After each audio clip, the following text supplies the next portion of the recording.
नमस्कार, news room live देख रहे हैं आप और मैं हूं आपके साथ चिपन शर्मा। और न्यूज रूम लाइव में मेरे साथ है मेरे सहयोगी कुणाल गोस्वामी। तो चलिए प्रोग्राम की शुरुआत करेंगे। सबसे पहले बात होगी हरियाणा के हवाले से, जहां पर कि हरियाणा में तीसरी बार बीजेपी सरकार जो है वो बनने जा रही है। हैट्रिक बीजेपी ने हरियाणा में लगा दी है। भव्य समारोह में नायब सिंह सैनी आज मुख्यमंत्री पद की शपथ लेंगे। साथ ही साथ प्रधानमंत्री नरेंद्र मोदी, गृह मंत्री अमित शाह और तमाम दिग्गज नेता बीजेपी की हाईकमान इस शपथ ग्रहण समारोह में मौजूद रहेगी। बता दें कि हैट्रिक लग चुकी है। नायब सरकार 2.0 अब हरियाणा में आने जा रही है। आज एक बार फिर से नायब सिंह सैनी, जो कि एक यंग मुख्यमंत्री है, वो दूसरी बार हरियाणा के मुख्यमंत्री बनने जा रहे हैं और आज दूसरी बार जो है यहाँ पर शपथ ली जाएगी। आपको बता दें कि बीजेपी शासित प्रदेशों के जो बड़े नेता है, जो यहाँ पर बड़े मुख्यमंत्री है, चाहे वो पुष्कर सिंह धामी है या फिर वो अन्य नेता है, वो इस समारोह में शामिल होने वाले हैं। भाजपा शासित प्रदेशों के मुख्यमंत्री शामिल होंगे और राज्यों के मुख्यमंत्री भी यहाँ पर आएंगे। बता दें कि पंचकुला के दशहरा ग्राउंड में ये शपथ ग्रहण समारोह आयोजित होगा, जहाँ पर एक बार फिर से हरियाणा में जो है वो यहाँ पर नायब सिंह सैनी की सरकार होगी। आपको बता दें कि पंचकुला में ये शपथ ग्रहण समारोह आयोजित किया जाएगा। समारोह में 50,000 लोगों को आमंत्रित किया गया है, लोगों को निमंत्रण भेजा गया है और साथ ही साथ प्रधानमंत्री नरेंद्र मोदी मुख्य अतिथि के रूप में यहाँ पर शामिल होंगे। तमाम बड़े नेता, गृह मंत्री अमित शाह भी यहाँ पर पहुंचेंगे। 18 राज्यों के मुख्यमंत्री भी इस बड़े समारोह में शिरकत करेंगे। यानी अंदाजा लगाया जा सकता है कि कितना भव्य कार्यक्रम यहाँ पर आयोजित किया गया है। अरुणाचल प्रदेश, आंध्र प्रदेश, असम के जो बड़े नेता है, जो यहाँ के मुख्यमंत्री हैं, वो भी यहाँ पर पहुंचेंगे। बिहार की बात की जाए, छत्तीसगढ़, गोवा, गुजरात, ये तमाम वो स्टेट्स हैं, ये वो राज्य है जिनके की मुख्यमंत्री यहाँ पहुंच चुके। मध्य प्रदेश के, महाराष्ट्र के, मणिपुर के मुख्यमंत्री भी इस भव्य समारोह में पहुंचेंगे, जो कि यहाँ पर पंचकुला में होने वाला। मेघालय, नागालैंड, ओडिशा, पुडुचेरी जो कि यूनियन टेरिटरी है, साथ ही साथ राजस्थान, सिक्किम, त्रिपुरा, ये तमाम वो राज्य है जिनके की मुख्यमंत्री इस भव्य कार्यक्रम में शामिल होंगे। साथ ही साथ उत्तर प्रदेश और उत्तराखंड के मुख्यमंत्री भी इस कार्यक्रम की शोभा बनते नजर आएंगे। 50,000 लोगों की आमद के साथ ये भव्य कार्यक्रम अब से कुछ ही देर बाद हरियाणा के पंचकुला के दशहरा ग्राउंड में आयोजित होने जा रहा है, जहां पर मुख्य अतिथि के तौर पर प्रधानमंत्री नरेंद्र मोदी, गृह मंत्री अमित शाह, रक्षा मंत्री राजनाथ सिंह समेत कई केंद्रीय बड़े चेहरे इस कार्यक्रम की शोभा बनते नजर आएंगे। मंत्रिमंडल में संभावित नामों की सूची भी इस वक्त एक करके हम आपके सामने रख रहे हैं, जहां पर गौरव गौतम का नाम निकलकर सामने आ रहा है, अनिल विज का नाम निकलकर सामने आ रहा है, रविंद्र शर्मा, श्याम सिंह, राव नरवीर सिंह, महिपाल टांडा, विपुल गोयल, राणा किशन रेड्डी, ज्योति चौधरी, कृष्णलाल पवार और आरती राव का नाम भी निकलकर इसमें शामिल आ रहा है। तो कुल 13 से 14 लोग कैबिनेट में शामिल हो सकते हैं, लेकिन 12 लोगों के नाम इस वक्त संभवतः सामने आ चुके हैं। जानकारी ये गई है कि अनिल विज को फोन चला गया है, कृष्णलाल पवार को फोन गया है, राव नरवीर सिंह को फोन गया है, महिपाल डांडा को फोन गया है, विपुल गोयल को फोन गया हुआ है, कृष्ण बेदी, ज्योति चौधरी, राजेश नागर, गौरव गौतम, सुनील सांगवान, मूलचंद शर्मा, इन सबको फोन चला गया है और संभवतः अब से कुछ देर में नायब सैनी सरकार 2.0 जब हरियाणा के कामकाज की बागडोर संभालेगी तो ये तमाम लोग होंगे जो कैबिनेट की शोभा बनते हुए नजर आएंगे। तो आज का ये कार्यक्रम अपने आप में बेहद खास, जहां पर 90 विधानसभा सीटों पर एक ही चरण में हुए विधानसभा चुनाव में पूर्ण बहुमत की सरकार नायब सिंह सैनी के नेतृत्व में बनती हुई नजर आई है। अब बीते दिन हमने देखा था कि किस तरह से गृह मंत्री अमित शाह और मध्य प्रदेश के मुख्यमंत्री डॉक्टर मोहन यादव ऑब्जर्वर के तौर पर गए थे और किस तरह से भारतीय जनता पार्टी के हरियाणा के फायरब्रांड नेता अनिल विज प्रस्तावक के तौर पर वहां पर प्रस्ताव रखते नजर आए। और आखिरकार अब आप देखिए, आपके स्क्रीन के साइड में करके संभावित चेहरे अनिल विज विधायक है अम्बाला कैंट से, घनश्याम दास अरोड़ा संभावित चेहरे विधायक है यमुनानगर से, इनका नाम है कृष्ण पवार, संभावित चेहरे हैं विधायक है इसराना विधानसभा सीट से। इसके अलावा कृष्ण कुमार बेदी संभावित चेहरा विधायक नरवाना विधानसभा सीट से, आरती राव संभावित चेहरा राव नरवीर सिंह की बेटी है विधायक अटेली विधानसभा सीट से, राव रणवीर सिंह गंगवा संभावित चेहरा विधायक है बरवाला विधानसभा सीट से। इसके अलावा विपुल गोयल संभावित है विधायक फरीदाबाद से, विधानसभा चुनाव जीते हैं। मूलचंद शर्मा पूर्व कैबिनेट मंत्री रहे, विधायक है वल्लभगढ़ विधानसभा सीट से। तो तमाम वो चेहरे हैं जो अभी हाल ही में विधानसभा चुनाव जीतकर आए हैं और अब से कुछ ही देर बाद मंच पर ये शपथ ग्रहण करते हुए नजर आएंगे। कुल 14 ऐसे चेहरे हैं जो कैबिनेट की शोभा बन सकते हैं, लेकिन आज जानकारी मिल रही है कि कुल 11 से 12 लोगों को इस मंत्रिमंडल में शामिल किया जाएगा। जातीय समीकरण का भरपूर ध्यान दिया जाएगा। हरियाणा में जो कहा जाता है Jat versus non Jat, OBC, Dalit, छत्तीस बिरादरी, ब्राह्मण, दलित, सभी शहरों को यहां पर शामिल किया जाएगा और उसके बाद एक संतुलित कैबिनेट हरियाणा में कामकाज करती हुई नजर आएगी। इसके अलावा कुछ और नाम हैं जो लगातार सुर्खियों में हैं, जिसमें कृष्ण लाल मीणा है, कृष्ण गहलावत है, सुनील सांगवान है, हरविंद्र कल्याण है, घनश्याम दास अरोड़ा है, लक्ष्मण यादव है और तेजपाल तंवर भी हैं। इनका नाम भी लगातार सुर्खियों में चल रहा है। लेकिन टॉप 12 में कौन बाजी मार के नायब सिंह सैनी सरकार 2.0 में कामकाज संभालेगा, आपसे कुछ ही देर में साफ हो जाएगा। और जिस तरह से मेरी सहयोगी चितवन ने बताया कि आज का कार्यक्रम इस लिहाज से भी बेहद खास है क्योंकि आज एक तरह से शक्ति प्रदर्शन होगा। यूपी से लेकर उत्तराखंड, राजस्थान, सिक्किम, त्रिपुरा, मेघालय, नागालैंड, उड़ीसा, पुडुचेरी, एमपी, महाराष्ट्र, मणिपुर, बिहार, छत्तीसगढ़, गोवा, गुजरात, अरुणाचल, आंध्र, असम, ये कुल 18 राज्यों के मुख्यमंत्री और डेप्यूटी सीएम सब एक एक करके पंचकुला पहुंच रहे हैं और जहां पर दशहरा मेला ग्राउंड में भव्य कार्यक्रम होगा। 50,000 लोगों को इस कार्यक्रम में शामिल होने का निमंत्रण दिया गया है। अब से कुछ ही देर में एक एक करके तमाम मेहमानों के पहुंचने का सिलसिला शुरू हो जाएगा। जानकारी मिल रही है अनिल विज, मूलचंद शर्मा, सुनील सांगवान, कृष्ण पवार, इसके अलावा विपुल गोयल, अरविंद शर्मा, ये सब कार्यक्रम में पहुंच रहे हैं। बिल्कुल, आपको बता दें कि अब से कुछ ही देर में दशहरा ग्राउंड में पंचकुला में भव्य समारोह जो है वो आयोजित किया जाएगा। इस पर अधिक जानकारी देने के लिए हमारे साथ संदीप गोयल ज्वाइन कर चुके हैं, हमारे संवाददाता। संदीप, आपसे जानना चाहूंगी किस तरीके से शक्ति प्रदर्शन किया जाएगा, क्योंकि 18 राज्यों के जो बड़े नेता है, जो मुख्यमंत्री है, वो यहाँ पंचकुला पहुंचेंगे।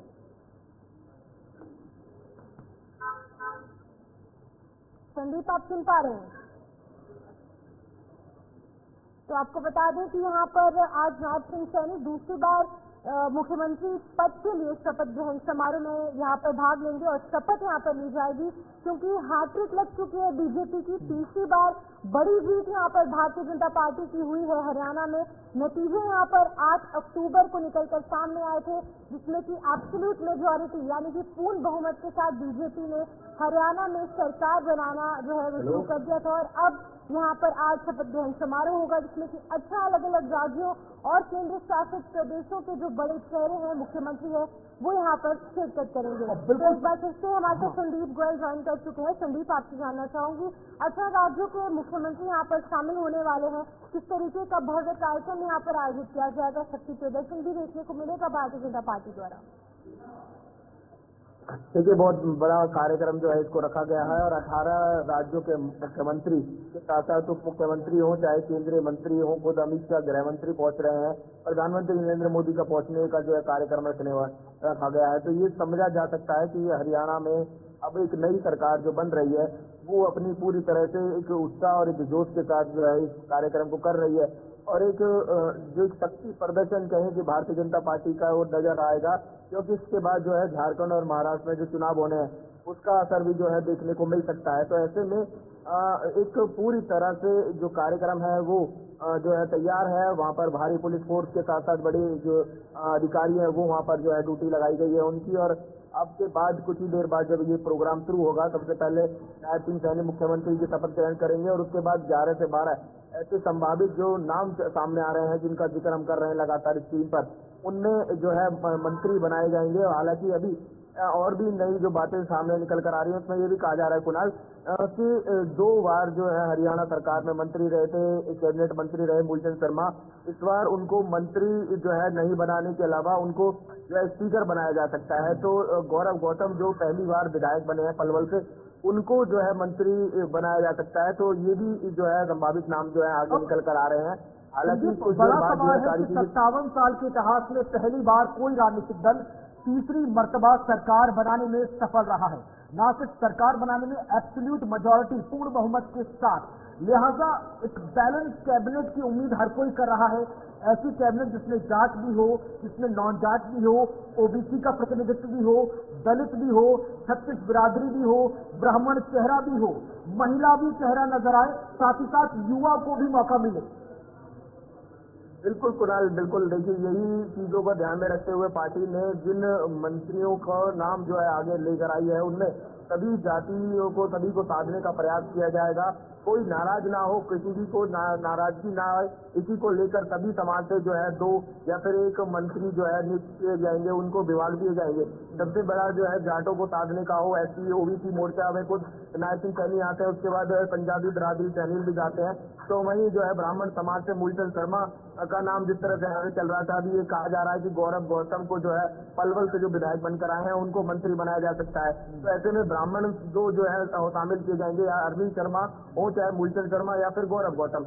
ऐसे में अगर जो मूलचंद शर्मा है वो वरिष्ठ नेता रहे हैं और वरिष्ठ नेता के साथ साथ 2 बार मंत्री रहे हैं, तो इस बार ये भी माना जा सकता है कि उनको स्पीकर पद दिया जा सकता है। लेकिन अभी स्थिति हम संभावित जो नाम है या कहें कि अपने सोर्सों से बता रहे हैं, लेकिन कितना जो है निकटतम हो पहुंच पाते हैं, क्योंकि कुछ ही देर बाद ये चीजें क्लियर होंगी। हालांकि अनिल विज का नाम फाइनल है, श्रुति चौधरी का नाम फाइनल है, इन तमाम जो लीडर है, जो चेहरे हैं जिनको मानकर चला जा रहा था, इनके लगभग नाम फाइनल है, जिसमें विपुल गोयल को नाम फाइनल बताया जा रहा है। लेकिन कौन चेंज हो सकता है, कौन बदल सकता है, ये एक बड़ा सवाल है। अब एक बड़ा सवाल ये भी है कि हमने पिछले कुछ सालों में परिपाटी देखी, जहां जहां बीजेपी ने सरकार बनाई वहां सीएम के साथ साथ 2 डेप्यूटी सीएम भी रहे।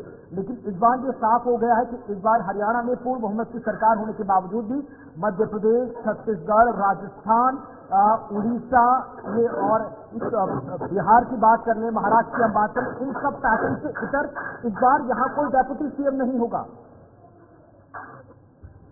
बिल्कुल कुणाल, देखिए बहुत बड़ा बात है कि कैसे जो है हमने बहुत सारे राज्यों में देखा, चाहे पड़ोसी राज्यों में देख ले, मुख्यमंत्री के तौर पर 2 मुख्यमंत्री जो है यूपी में दिए गए। लेकिन हरियाणा में पिछली बार जो है डिप्टी मुख्यमंत्री दूसरी पार्टी का दिया गया, लेकिन इस बार डिप्टी सीएम की बात जो है बीच में चर्चाओं में तो रही, लेकिन अभी उन चर्चाओं पर विराम लगता हुआ नजर आ रहा है। डिप्टी सीएम हालांकि अभी जो है कहा नहीं जा सकता कि कोई निकल कर सामने है, लेकिन अभी तक कोई चर्चा नहीं है। अभी सिर्फ और सिर्फ 11 से 12 मंत्रियों के नाम फाइनल जो है होते हुए नजर आ रहे हैं। लेकिन आज जब प्रधानमंत्री नरेंद्र मोदी जो है पंचकुला पहुंचेंगे और उस शपथ ग्रहण समारोह में शामिल होंगे, उसमें क्या कुछ तस्वीर बनती नजर आती है और क्या कुछ मैसेज देने का काम किया जाएगा, क्योंकि चुनाव और भी राज्यों में साथ के साथ जो डिक्लेयर हो चुके हैं, साथ ही उसके बाद दिल्ली की तैयारी होगी। तो इन तमाम राज्यों को साधने का काम भी इस मंच से किया जा सकता है। तो कुणाल, महिला सशक्तिकरण की बात लगातार हो रही थी, इस बार बीजेपी के लिए कितना टफ है? आरती राव भी मैदान में है, राव इंद्रजीत सिंह की बेटी हैं, और श्रुति चौधरी भी मैदान में है। इसके अलावा हम देख रहे हैं कि कुछ और भी नाम निकलकर सामने आ रहे हैं, विमला चौधरी का नाम निकलकर सामने आ रहा है। कितना मुश्किल होगा महिलाओं को यहाँ पर रिप्रेजेंटेटिव के तौर पर देखना, क्योंकि इस बार दबाव की राजनीति भी हो रही। कई ऐसे चेहरे थे जो लगातार दिल्ली में डेरा डाले हुए थे। बिल्कुल, देखिए पिछले दिनों से हम लगातार देख रहे थे, विधायक बनने के बाद दिल्ली में डेरा डाले हुए थे विधायक और चाहते थे कि मंत्री उनको बनाया जाए। लेकिन मंत्री जो बन रहे हैं इस बार, वो उसमें भी जो है कुछ सिलेक्टेड लोग ही हैं। और सबसे बड़ी बात ये इसमें जाट सब जातीय समीकरण को बैठाना होगा बीजेपी को, साथ ही महिलाओं को, जो 2 महिलाओं को सामने नाम अभी आ रहे हैं, उसमें दोनों परिवारवाद से जुड़े हुए मामले हैं। क्योंकि बीजेपी ने पिछली बार हरियाणा में जिस तरह की स्थिति हमने देखी कि एक बार लग रहा था कि हरियाणा में माहौल बदल रहा है और बीजेपी को नुकसान उठाना पड़ेगा, तो ऐसे में बीजेपी के जो बड़े चेहरे थे, उन्होंने अपने परिवार को जो है टिकट दिलाने का काम किया, जिसमें श्रुति चौधरी किरण चौधरी की बेटी है, तो वहीं आरती राव जो है, तो ऐसे में इनको अब मंत्री उसमें जो है शामिल किया जाएगा। यानी कि जो बड़े जो नेता थे, उन्होंने अपने आप की राजनीति को कम करते हुए अपने परिवार, अपने बच्चों को राजनीति में लाने का काम किया है और उनको ये मंत्री पद जो है इस बार दिया जाने की उम्मीद जताई जा रही है। तो ये माना जा रहा है कि कैसे जो है महिलाओं को साधने के साथ साथ परिवार को भी साधना है और राजनीति को भी बनाए रखना है परिवार की।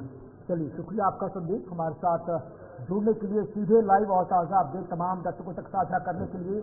तो बड़ी तस्वीरों से हम आपको रूबरू करा रहे हैं। बीते दिन आपने देखी किस तरह से बंडारू दत्तात्रेय हैं सामने आपके सामने, हरियाणा के राज्यपाल हैं, उनको समर्थन पत्र सौंप दिया है। और एक नाम और निकलकर यहाँ पर शिपवन सामने आ रहा है, सुनील सांगवान का और सावित्री जिंदल का भी। ये भी नाम लगातार, भले ही लिस्ट में हम नहीं दिखा रहे, लेकिन सूची में बने हुए हैं। सुनील सांगवान चरखी दादरी से हमने देखा चुनाव लड़ा था। चुनाव से ठीक पहले ये अपनी सरकारी नौकरी छोड़कर बीजेपी में शामिल हो गए थे। चुनारिया जेल के अधीक्षक रहे थे और इनके रहते ही राम रहीम जो थे उनको कई बार पेरोल दी गई, जो लगातार विवाद का कारण भी बनी।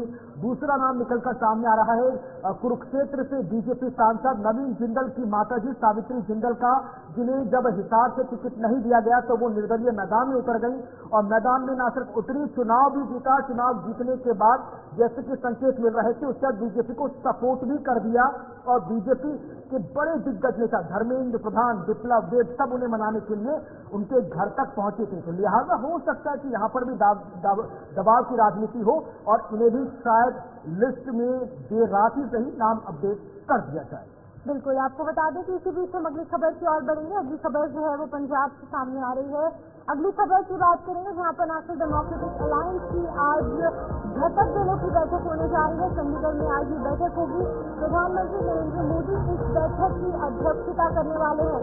बता दें कि अमित शाह और जेपी नड्डा भी इस बैठक में मौजूद रहेंगे और झारखंड महाराष्ट्र के विधानसभा चुनाव के मद्देनजर ये बैठक आयोजित की गई है, क्योंकि इन दोनों ही जगहों के विधानसभा जो असेंबली इलेक्शन का ऐलान हो चुका है, जिसके बाद प्रधानमंत्री नरेंद्र मोदी द्वारा यहाँ पर एक बैठक बुलाई गई है। नेशनल डेमोक्रेटिक अलायंस की बैठक रहेगी, जिसमें कि बड़े चेहरे जैसे कि राजनाथ सिंह है, जेपी नड्डा है और साथ ही साथ गृहमंत्री अमित शाह है, वो इस बैठक में शिरकत करेंगे। और घटक दलों की सभी सीएम और डिप्टी सीएम इस बैठक में हिस्सा लेने वाले हैं, जो कि चंडीगढ़ में होने वाली है। आपको बता दें कि यहाँ पर शपथ ग्रहण समारोह के बाद प्रधानमंत्री नरेंद्र मोदी की अध्यक्षता में यहाँ पर एनडीए की घटक दलों की बैठक चंडीगढ़ में होने वाली है, इनकी होटल में, जहाँ पर आपको बता दें कि बैठक में एनडीए शासित प्रदेशों के मुख्यमंत्री और उप मुख्यमंत्री यानी कि डिप्टी सीएम भी इसमें शामिल होंगे। तमाम चीजों पर चर्चा की जाएगी, रणनीति निर्धारित की जाएगी किस तरीके से महाराष्ट्र और झारखंड में जो असेंबली इलेक्शन होने वाले हैं, जो विधानसभा चुनाव होने वाले हैं, वहाँ पर किस तरीके से अपना परचम लहराया जाए, अपना जनाधार इन दोनों स्टेट्स में किस तरीके से बढ़ाया जाए, इन चीजों को लेकर चर्चा आज की इस बैठक में होगी, जो कि चंडीगढ़ में होने वाली है। बिल्कुल शिकवन, आप लगातार देखिए कि किस तरह की एक्सट्रीम पॉलिटिक्स इन दिनों हो रही है, कितना गहमा गहमी हमने देखा जम्मू कश्मीर का विधानसभा चुनाव, कितना गहमा गहमी भरा हमने देखा हरियाणा का विधानसभा चुनाव। और अब पर ताजा विस्तार से जानकारी देने के लिए नवदीप छाबड़ा पंजाब से हमारे ब्यूरो चीफ जुड़ चुके हैं। नवदीप, आज शक्ति प्रदर्शन के साथ साथ रणनीति बनाई जाएगी कि जिस तरह से शानदार प्रदर्शन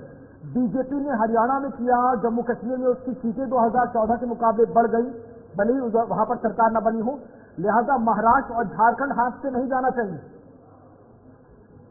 देखिए फिलहाल बिल्कुल आज दो बड़े इवेंट है और प्रधानमंत्री नरेंद्र मोदी जो है वो दिल्ली से रवाना जो है हो चुके हैं। किसी भी वक्त वो सबसे पहले पंचकूला पहुंचेंगे, जहां पर दशहरा ग्राउंड में वो शक्ति ग्रहण कार्यक्रम में मुख्य अतिथि के रूप में वो शामिल हो रहे हैं। और वहां पर एक बहुत बड़ा आज जो इकास क्योंकि 50,000 लोगों को वहां पे आह्वान किया गया है वहां पर शामिल होने के लिए।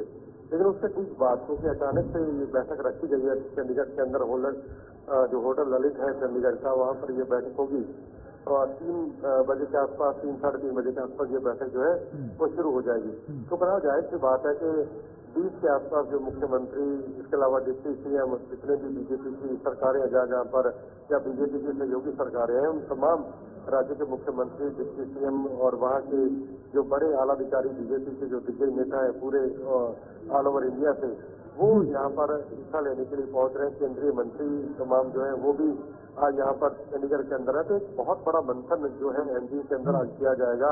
खासतौर पर सरकार कैसे काम करेगी, विदेश नीति कैसे रहेगी, देश के अंदर क्या क्या बड़े मुद्दे हैं, किन किन राज्यों को विकास को लेकर किस तरीके से रणनीति आगे बढ़ी जाएगी, तो इस पर चर्चा होगी। लेकिन सबसे बड़ी बात है क्योंकि झारखंड और महाराष्ट्र के अंदर क्योंकि चुनाव है उसकी घोषणा हो चुकी है, झारखंड में 2 चरण और महाराष्ट्र में 1 चरण के लिए, तो ऐसे वक्त में एक मजबूत रणनीति जो है वो बनाना बहुत जरूरी है। क्योंकि अच्छा बड़ी बात है नवदीप, हमने देखा कि हरियाणा और जम्मू कश्मीर में दोनों जगह बीजेपी इंडिपेंडेंट चुनाव के मैदान में उतरी, लेकिन अब महाराष्ट्र और झारखंड यहाँ दोनों एनडीए के हर एक जो घटक दल है उनका बहुत अहम रोल रहेगा।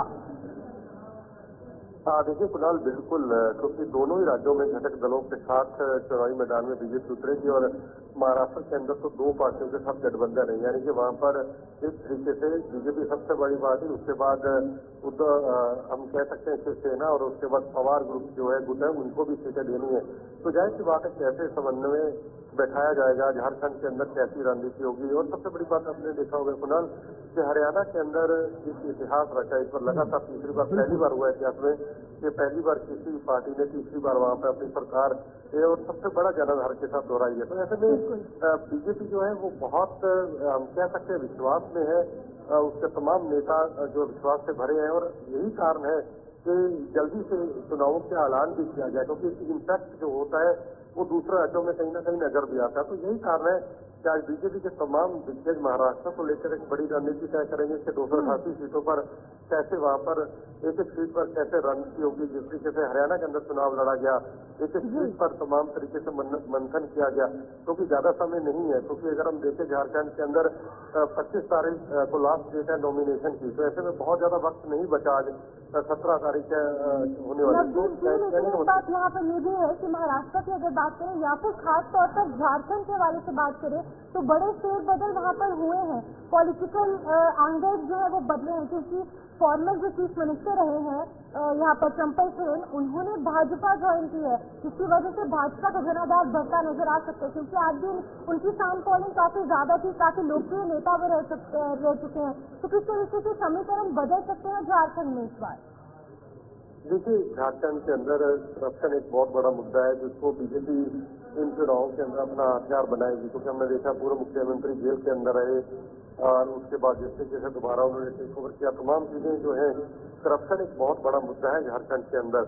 और यही कारण है कि महाराष्ट्र के अंदर, हालांकि हाल ही के अंदर जिस तरीके से हमने देखा बाबा सिद्दीकी की हत्या हुई, लॉ एंड ऑर्डर एक मुद्दा जरूर रहेगा सरकार के लिए, थोड़ी चुनौती, क्योंकि वहां पर बीजेपी की अपनी सहयोगी दलों की वहां पर सरकार है। लेकिन फिर भी कहीं ना कहीं और बहुत बड़े मुद्दे हैं महाराष्ट्र इतिहास को लेकर, जो क्योंकि तीसरी बार एनडीए सरकार का बनना वो महाराष्ट्र के विकास की जो आगामी गति है वो तय करेगा। यही कारण है कि झारखंड और महाराष्ट्र को लेकर बीजेपी की जो रणनीति है, अगले 2 से 3 दिन के अंदर, हो सकता है अगले 2 दिन के अंदर प्रत्याशियों की पहली सूची बीजेपी जारी कर देगी। और यही कारण है कि आज उस पर मंथन होगा, और अगले 1-2 दिन के अंदर, क्योंकि 5 दिन का समय खाली बचा, 5 से 25 तारीख के लास्ट नॉमिनेशन की है फर्स्ट स्टेज को लेकर। बिल्कुल, तो अब देखना बेहद खास है कि महाराष्ट्र और झारखंड इन दोनों ही राज्यों में बीजेपी या एनडीए किस तरह की रणनीति अपनाता है कि सरकार फिर से रिटेन कर पाए। बहुत बहुत शुक्रिया नवदीप, हमारे साथ जुड़ने के लिए, फोन लाइन पर ताजा अपडेट साझा करने के लिए। इसी बीच आगे बढ़ रहे हैं, रुक कर रहे हैं अगली बड़ी महत्वपूर्ण खबर की तरफ, जहां पर महाराष्ट्र विधानसभा चुनाव को लेकर सरगर्मियां काफी तेज हो गई हैं। 20 अक्टूबर को कांग्रेस की इलेक्शन वर्किंग कमेटी की जो बैठक है वो होने जा रही थी, बैठक है। बैठक के बाद प्रत्याशियों की सूची भी जारी की जाएगी। बीजेपी ने अपने 100 प्रत्याशियों के नामों पर चर्चा की है, तब हफ्ता नाम फाइनल हो चुके हैं। तो महाराष्ट्र की 288 विधानसभा सीटों पर किस तरह से एनडीए वर्सेस इंडिया अलायंस का जो मुकाबला है वो देखना बेहद खास होगा। और चितवन, जिस तरह से हम जानते हैं कि महाराष्ट्र को इकोनॉमिक कैपिटल कहा जाता है, हिंदुस्तान की आर्थिक राजधानी कहा जाता है, तो कोई भी नहीं चाहेगा कि ये आर्थिक राजधानी उनके हाथ से निकल जाए। बिल्कुल, आपको बता दें कि जिस तरीके से विधानसभा चुनाव की बात की जाए तो महाराष्ट्र के विधानसभा चुनाव काफी दिलचस्प होने वाले हैं, क्योंकि अलग अलग गुट यहाँ पर बन चुके हैं। उसी पार्टी के 2 अलग अलग गुट है, शिंदे गुट है और साथ ही साथ दूसरा गुट भी यहाँ पर निकलकर सामने आया है। अब देखने वाली बात होगी किस तरीके से समीकरण बनेंगे, लेकिन बीजेपी ने अपने प्रत्याशियों के नाम पर चर्चा अभी से शुरू कर दी है, और प्रत्याशियों की लिस्ट जैसे ही सामने आई है काफी दिलचस्प देखने वाली बात होगी है। लेकिन बहुत ही जल्दी नाम जो है वो घोषित किए जाएंगे। लेकिन अभी फिलहाल सभी राजनीतिक दलों द्वारा यहाँ पर तैयारी की जा रही है, क्योंकि बहुत ही जल्द विधानसभा चुनाव जो है वो झारखंड और साथ ही साथ महाराष्ट्र में होने वाले हैं। 20 अक्टूबर को कांग्रेस की भी बैठक होगी, लेकिन आपको पहले बता दें कि बीजेपी हो, कांग्रेस हो, या फिर अगर हम दोनों की बात करें, बीजेपी है एक तरफ, दूसरी तरफ इंडिया ब्लॉक है, सभी द्वारा यहाँ पर काम किया जा रहा है। और देखने वाली बात ये होगी किस तरीके से समीकरण बनेंगे। तो हमारे साथ हकीम ज्वाइन कर चुके हैं महाराष्ट्र से। हकीम, क्या कुछ माहौल है इस समय यहाँ पर महाराष्ट्र, किस तरीके से सरगर्मियां तेज होती नजर आ रही है? जिस तरीके से अब विधानसभा के चुनाव जो है वो घोषित हो गए हैं, 20 तारीख को जो है चुनाव हो गए, 23 तारीख को रिजल्ट आएंगे। और इसी को लेकर के सभी पार्टियां जो है वो अपने अपने रणनीति बनाने में लग गई है। महाविकास आघाड़ी की बात करते हैं तो कहीं न कहीं इसमें अब कांग्रेस को जो है वो ज्यादा सीटें छोड़ी जाएगी। 119 के करीब सीटों का आंकड़ा कांग्रेस की तरफ से आ रहा है, वही 86 के करीब जो है वो शिवसेना उद्धव ग्रुप को जो है सीटें छोड़ी जाएगी। सबसे कम सीटें शरद पवार ग्रुप को छोड़ी जाएगी। और ऐसे में अब ये माने कि 225 के करीब जो है इनका जो समीकरण है उम्मीदवारों का वो तय हो चुका है। वही अगर महायुति की हम बात करते हैं तो कहीं न कहीं महायुति के सिटिंग एमएलए यानी कि 2019 में जो चुन करके आए थे उन्हीं एमएलए को जो है वो टिकट दिया जाएगा। वही उम्मीदवार के रूप में जो है वो यहाँ पर खड़े रहेंगे। इस तरीके का फार्मूला जो है वो महाराष्ट्र में अब चल रहा है। दोनों ही पार्टियां अपनी अपनी तरफ से जो है पूरी ताकत लगा करके जो महाराष्ट्र में चुनाव लड़ने की कोशिश अब करेगी। और जिस तरीके से हमने देखा था कि महाराष्ट्र के लोकसभा चुनाव में 13 सीटें लेकर के कांग्रेस आई थी, कहीं न कहीं बड़ी पार्टी के जो है वो महाविकास आघाड़ी में वो रही। ऐसे में अब कांग्रेस को जो है वो ज्यादा सीटें छोड़ने का जिस तरीके से महाविकास आघाड़ी ने सोचा है और कांग्रेस ने जो उसकी मांग की है कि ज्यादा सीटें हम लेंगे, उस पर उनका पूरे तरीके से जो है सहमति बन गई है। आने वाले चुनाव किस तरीके से खास हो गए ये देखना दिलचस्प होगा, क्योंकि हो सकता है अभी इस चुनाव में तीसरी और आघाड़ी बन करके आएगी।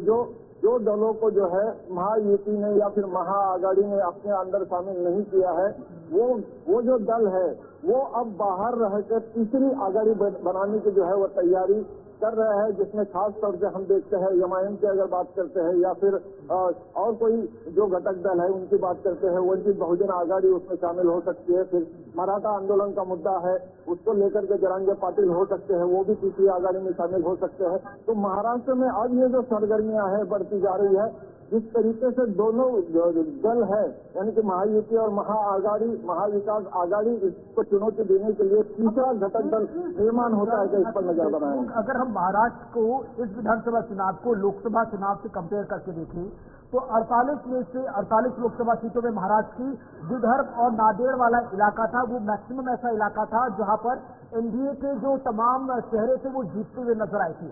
क्या नजर आ रहा है कि जो कमजोर इलाके रहे, क्या वहां पर इस बार महाविकास आघाड़ी ज्यादा दर पर काम करता नजर आएगा या महायुति की जो अभी चुनावों में जो रणनीति थी वही आगे प्रोसीड की जाएगी?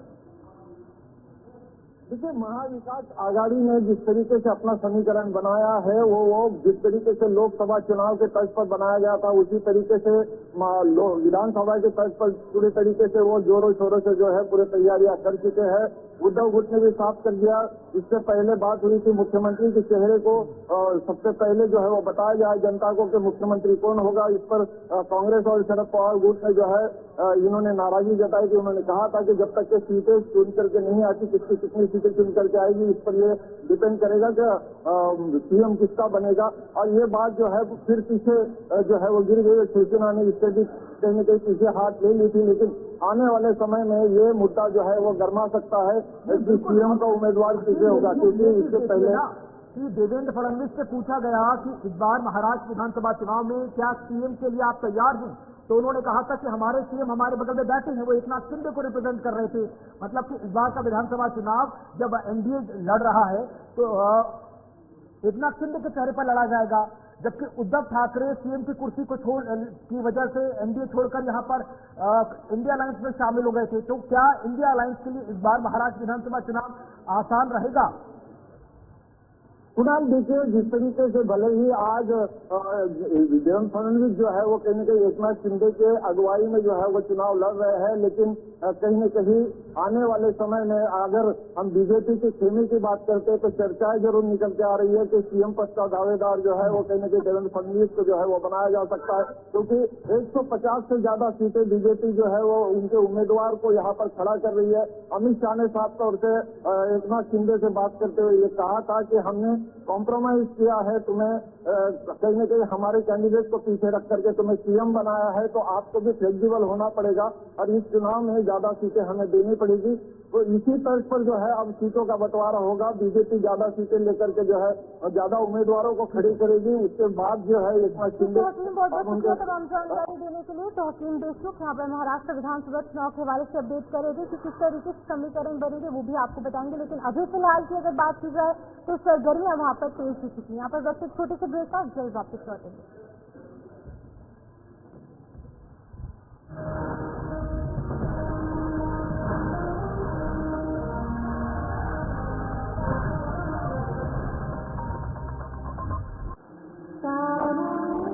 आज बारिश को चाहते बुलाते हैं,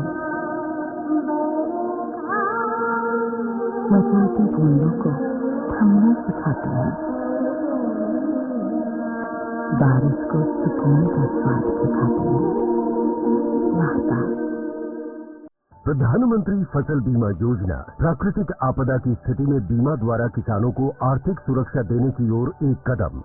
हमने फसल बीमा योजना को अधिक प्रभावी बनाया, उसके दायरे में ज्यादा किसानों को लाए। बढ़ता है विश्वास जब मिलती है सहूलियत, मेरी पॉलिसी मेरे हाथ। बढ़ता है विश्वास जब अपनी भाषा में मिलती है जानकारी, माझी पॉलिसी माझ्या हाती। बढ़ता है विश्वास जब पहुंचती है आपकी फसल बीमा पॉलिसी आप तक, मारी पॉलिसी मारे हाथ। बढ़ता है विश्वास जब पॉलिसी की एक एक बात समझाते हैं द्वार पर आकर। जन पॉलिसी जन चाहिए। मेरी पॉलिसी मेरे हाथ अभियान के तहत बीमा कंपनियां पहुंचा रही हैं आपकी फसल बीमा पॉलिसी आपके द्वार। अपनी फसल बीमा पॉलिसी और जानकारी लेने जरूर आएं। फसल बीमा से संबंधित जानकारी के लिए हेल्पलाइन नंबर 14447 पर कॉल करें। फसल बीमा कराओ, सुरक्षा कवच पाओ। मधुसूदन 100% देसी घी, genetic acted by gas chromatography. Madhusudan दही, UHT मिल्क एंड चाट।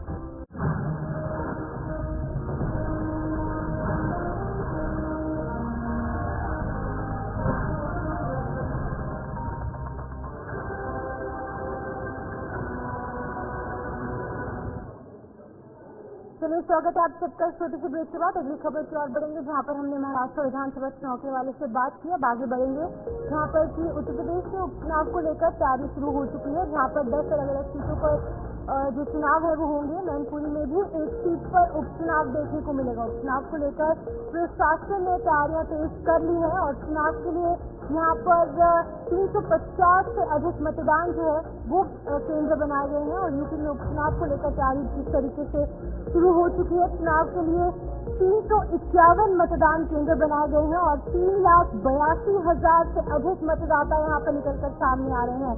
आपको बता दें कि बीते लोकसभा चुनाव के बाद खाली हुई विधानसभा सीटों पर उपचुनाव की घोषणा चुनाव आयोग द्वारा की जा चुकी है। जिस तरीके से यहाँ पर एक प्रेस कॉन्फ्रेंस की गई थी। प्रेस कॉन्फ्रेंस में साफ किया गया था कि जो रिक्त पड़ी सीटें हैं उन पर उपचुनाव होंगे, जिसके चलते कि राजनीतिक दलों में सरगर्मियां तेज हो चुकी है।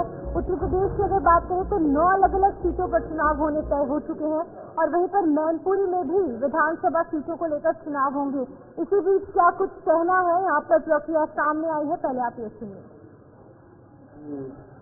इलेक्शन कमीशन ऑफ इंडिया से चुनाव की उद्घोषणा हुई, वैसे ही आदर्श आचार संहिता पूरे जिले में लागू हो गई है। उसका कड़ाई से अनुपालन कराया जा रहा है। आपने देखा भी होगा कि जैसे ही तिथि घोषित हुई वैसे ही हमारी टीमें सड़कों पर निकली और उसका कड़ाई से अनुपालन कराया गया कि कहीं भी कोई ऐसी सामग्री न हो जिससे चुनाव प्रचार समझा जाए। तो हम लोग दृढ़ संकल्प हैं और आदर्श आचार संहिता का पालन बहुत कड़ाई से कराया जाएगा और निष्पक्षता से कराया जाएगा। देखिए, अभी जो सूचना मेरे पास उपलब्ध है उसके अनुसार 3,82,378 मतदाताओं की संख्या है और कुल 444 मतदेय स्थल हैं, 351 मतदान केंद्र। देखिए, कल से जैसे घोषणा के साथ ही आदर्श आचार संहिता लागू हो गई है। उसके लिए अनुपालन के लिए हमारी सारी चीजें लगी हुई हैं। जो भी आदर्श आचार संहिता के नियम है उनका कड़ाई से अनुपालन कराया जा रहा है। अभी 18 तारीख से नामांकन की प्रक्रिया शुरू हो रही है। उसमें हम लोग जो कलेक्ट्रेट पे नामांकन होना है उसमें पुलिस से पुख्ता इंतजाम कर रहे हैं। जो 100 मीटर की परिधि है उसमें प्रॉपर बैरिकेटिंग रहेगी, वहाँ राष्ट्रपति अधिकारी तैनात किए जाएंगे और जो अनुमन्य वाहन है अंदर 100 मीटर के करीब में और जो अनुमन्य लोग हैं उसमें ही लोग आ सकेंगे।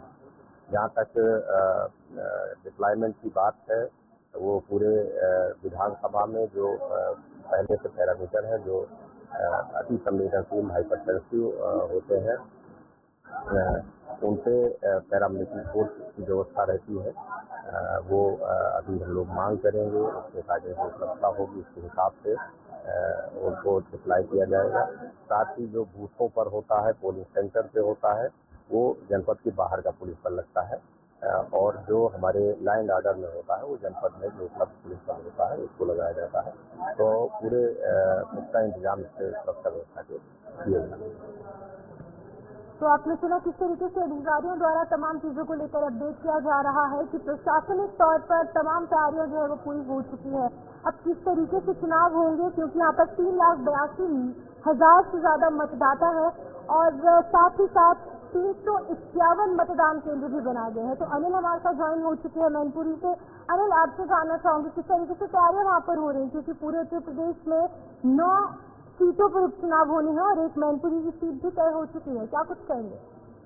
जी, मैं आपको बता दूं ये जो है ना उत्तर प्रदेश में 9 सीटों की अगर बात करें तो ये करैल विधानसभा सीट जो है ना बहुत ही हॉट सीट मानी जाती है, क्योंकि एक तो समाजवादी पार्टी का ये गढ़ कहा जाता है और तो वहीं जो है यहाँ पर अखिलेश यादव ने इस करैल विधानसभा से जो है ना इस्तीफा दिया है और अब जो है वहाँ पर उपचुनाव होना तय हो गया है और इसके लिए जो है ना शासन और प्रशासन ने अपनी कमर कस ली है और शासन प्रशासन का साफ ये कहना है कि निष्पक्ष रूप से यहाँ पर जो है चुनाव कराया जाएगा और वहीं उनका यह भी कहना है कि जो भी व्यक्ति जो आदर्श आचार संहिता का उल्लंघन करते हुए दिखेगा उसके खिलाफ कानूनी कार्रवाई की जाएगी।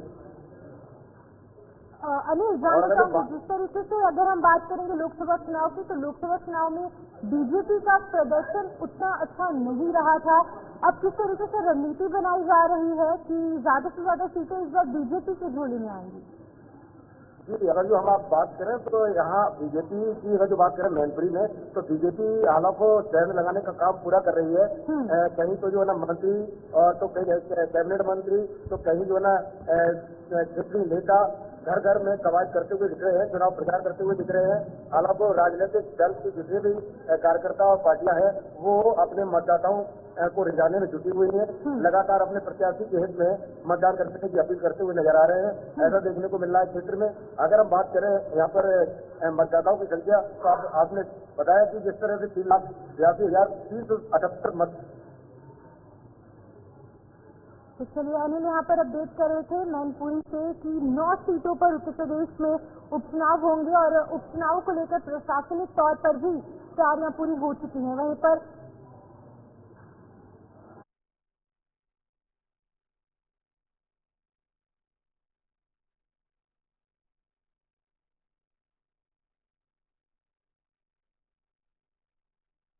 इसी बीच आपको मुख्यमंत्री से मिलवाते हैं, जहाँ पर भगवत मान जो कि पंजाब के मुख्यमंत्री हैं वो संबोधित करें। सुनिए क्या कुछ कह रहे हैं।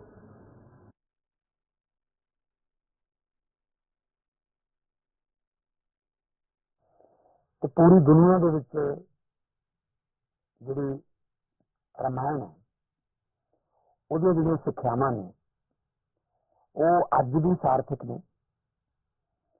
ਭਗਵਾਨ ਵਾਲਮੀਕੀ ਜੀ ਨੇ ਇਸ ਪਵਿੱਤਰ ਗ੍ਰੰਥ ਦੇ ਵਿੱਚ ਵੱਡਿਆਂ ਨੂੰ ਸਤਿਕਾਰ ਕਰਨਾ, ਛੋਟਿਆਂ ਨੂੰ ਪਿਆਰ ਕਰਨਾ, एकता, अहिंसा, शांति का उपदेश भी दिता ते नाल नाल अधर्मियां दे विरुद्ध युद्ध करने का भी जिहड़ा संदेश दिता। भगवान वाल्मीकि जी संस्कृत के पहले कवि सी, उन्होंने संस्कृत के पितामह वजों भी जाना जाता है और साडा देश भारत जिहड़ा वो अपनी सभ्यता, कलाकृतियां ते अपनी संस्कृति लिए एक विलक्षण दर्जा रखता दुनिया और इस दर्जे में कायम रखने या इस दर्जे में दिवाने भगवान वाल्मीकि जी वर्गे महारिशियों का बहुत बड़ा योगदान है, जिन्होंने अपनी सारी जिंदगी जी है वह सार्थक रचना उन्होंने अमली रूप देने लाती।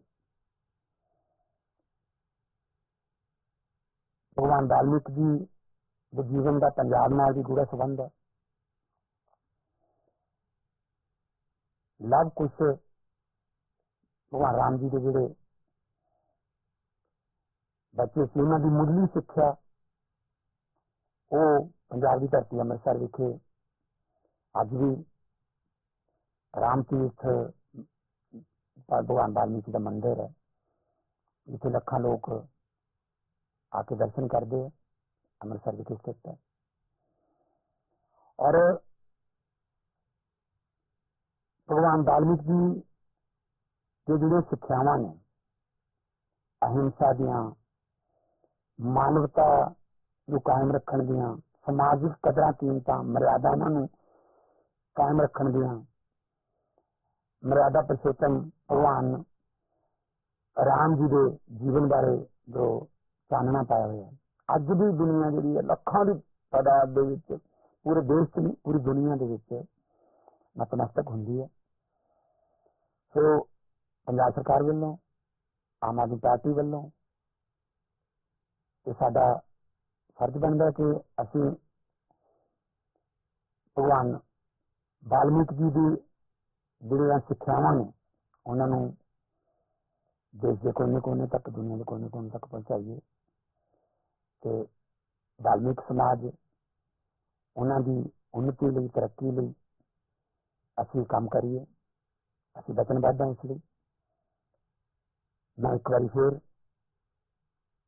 समੁੱਚੀ दुनिया च वसदे जिन्हें भी भगवान वाल्मीकि जी के भगत ने उन्होंने उन्हों दी सिक्ख्यावां नूं, उन्हों दी रचनावां नूं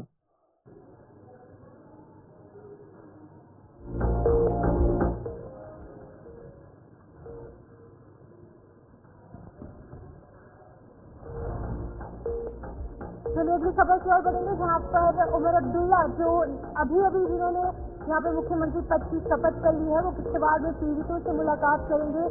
वारवन में स्थिति का जायजा लिया जाएगा। आपको बता दें कि वारवन में पेश आई आगजनी की घटना के बाद काफी लोग प्रभावित हुए थे। 500 से 600 ऐसे लोग थे जो प्रभावित हुए थे। उनसे मुलाकात करने के लिए मुख्यमंत्री उमर अब्दुल्ला जो है वो किश्तवाड़ पहुंचेंगे। कुछ ही देर में वारवन में करीब 70 से ज्यादा घर जो आपकी चपेट में आए थे उन लोगों से मुलाकात की जाएगी। उन्हें हर संभव मदद का आश्वासन भी दिया जाएगा। आपको बता दें कि लगातार मुख्यमंत्री जो है यहाँ पर उमर अब्दुल्ला उनके द्वारा काम किया जा रहा है। अभी कल ही उन्होंने यहाँ पर शपथ ली है मुख्यमंत्री बनने की, जिसके बाद से एक्शन मोड में वो आ चुके हैं और तमाम जिनका मंत्रिमंडल है वो भी लगातार काम कर रहा है।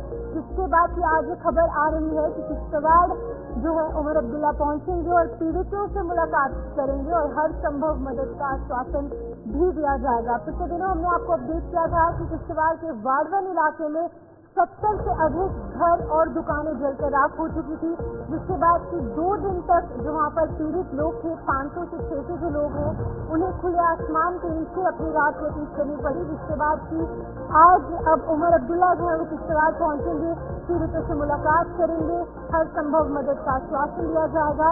और इन तमाम चीजों से आप अंदाजा लगा सकते हैं कि किस तरीके से उमर अब्दुल्ला जो है वो एक्शन मोड में आ चुके हैं। जम्मू कश्मीर को उनकी चुनी हुई सरकार मिलने के बाद उमर अब्दुल्ला ने सुनिश्चित कर लिया है कि जम्मू कश्मीर के लोगों को कोई भी दिक्कत अगर पेश आती है तो वो स्वयं वहां पर पहुंचकर उनकी दिक्कतों का हल करने का प्रयास जो है वो करेंगे। तो हमारे साथ किश्तवाड़ के संवाददाता अजय शान ज्वाइन कर चुके हैं। अजय, आपसे जानना चाहूंगी, लगातार एक्शन मोड में नजर आ रहे हैं उमर अब्दुल्ला, आज वो किश्तवाड़ पहुंचेंगे, जो पीड़ित है उनसे मुलाकात करेंगे, क्या कुछ जानकारी है आपके पास इसको लेकर? बात वहाँ सेंट्रल है। वारवन को जो प्रभावित गाँव है करीब 80 परिवार ऐसे हैं जिनके सब कुछ नष्ट हो चुका है।